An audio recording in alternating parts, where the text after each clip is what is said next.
Hello, everybody. Scott Golden here with the Golden Opportunities Coaching YouTube channel. Welcome to those of you who are new. Welcome back to those of you seasoned veterans of what we do around here. What we do around here is bring about conversations of a psychological, mental health, emotional health paradigm. We do that as often as we can, usually several times per week. We try to do that for your listening pleasure and to hopefully bring you some degree of knowledge of ways that you can make your life a little bit better.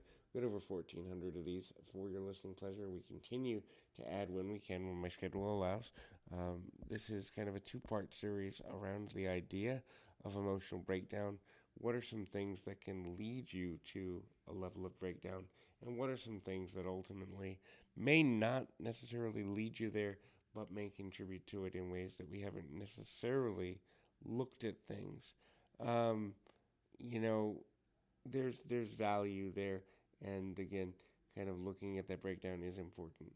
Um, you got to look at why spin in a directive manner, and ultimately why spin in a way that isn't going in a direction that's going to help you. Now, when I say spin, what I mean is constantly ruminating on things that you can't change, or ruminating on things that haven't changed and wondering how they're going to change. Sometimes release is necessary. Sometimes you've outgrown a person, sometimes you've outgrown a situation, sometimes people don't see you in the way you want to be seen, and it can be a lot of uh, challenges as it relates to the way at which things come together. And ultimately, when you are identifying how to kind of move into a healthy space, move into what you need, where you need to be, how you need to move forward, it can be super valuable to continue to do that. It can be super valuable to begin to kind of look at where and how and when we are more in balance. The next thing to do to avoid a breakdown situation on an emotional level is um, realizing that every day is not the same. And so, sometimes we get into the rut of rumination and we think that every day is the same. We think that nothing is changing. But the reality is, the only thing that isn't changing is our level of focus towards the things that we don't want, or towards the things that didn't serve us well. And so that can become super unhealthy, especially if we are committed only to a certain outcome. And so we have to look at life from the level of flexibility that we can give to the world versus what we think we want or think we wanted, and then ultimately um, the lack of control as it relates to the things that matter most to us can be something that doesn't necessarily go in the way that we want it to go.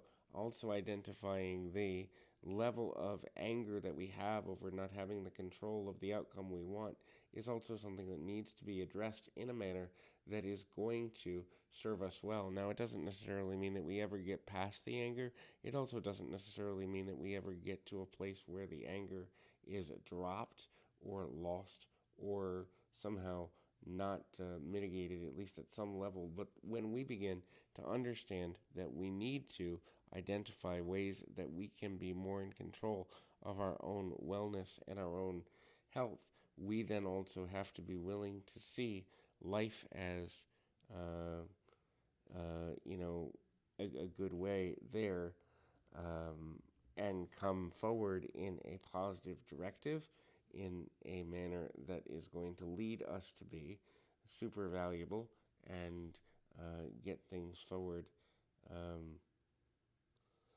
in a manner that leads us to resolution. Understanding that the search for resolution means that we need to have a certain level of peace. Avoiding obsessive worry is um, um, you know, getting things forward in a good way, and understanding how to balance things out in a manner that ultimately gets us to where we want to be is important as well. So hopefully this is helpful. I encourage you to keep your feet on the ground, your mind in the moment. Until next time, everybody.